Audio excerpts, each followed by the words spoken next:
Hi guys, നമസ്കാരം. Mallu ഗൺഗ here. ഇന്ന് ഞാൻ റേഞ്ചിലുള്ളത് എൻ്റെ പപ്പയുടെ കൂടെയാണ്. പപ്പ ഇന്ന് ആദ്യമായിട്ട് റൈഫിൾ ഷൂട്ട് ചെയ്യാൻ പോകണം. അപ്പൊ എക്സൈറ്റഡ് ആണോ? അതെ. അപ്പൊ ഇന്ന് എന്താണ് നമ്മൾ ഷൂട്ട് ചെയ്യാൻ പോണത്? Russian SKS.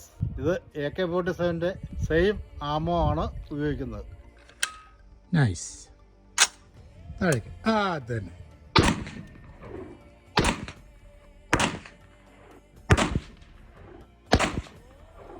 ഇച്ചിരി മുന്നോട്ടൊന്ന് അഞ്ഞിന്ന്.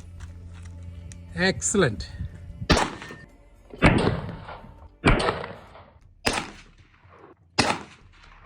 ഓ നൈസ്. ട്രിഗർ ഡിസിപ്ലിനൊക്കെ അടിപൊളിയാണല്ലോ. ഷൂട്ട് ചെയ്ത ഉടനെ തന്നെ ട്രിഗറിനൊക്കെ ഫിംഗർ ഓഫ് ചെയ്ത് പിടിക്കുന്നു. നൈസ്. അപ്പൊ നല്ല എക്സ്പീരിയൻസ് ആയിരുന്നു. വലിയ അടി ഉണ്ടായിരുന്നു. വെയിറ്റ് എങ്ങനെയുണ്ട്? ഇതുവരെ ഉപയോഗിച്ചാൽ ഏറ്റവും കൂടുതൽ പുറകോട്ട് നല്ല അടി ഉണ്ടായിരുന്ന ഏതായിരുന്നു? ഷോർട്ട് ഗണ്ണാ? അപ്പൊ പപ്പ നന്നായിട്ട് എൻജോയ് ചെയ്തെന്നാണ് പറഞ്ഞത്. So enjoy responsibly. Keep subscribing, keep watching Mallu ഗൺഗായ്.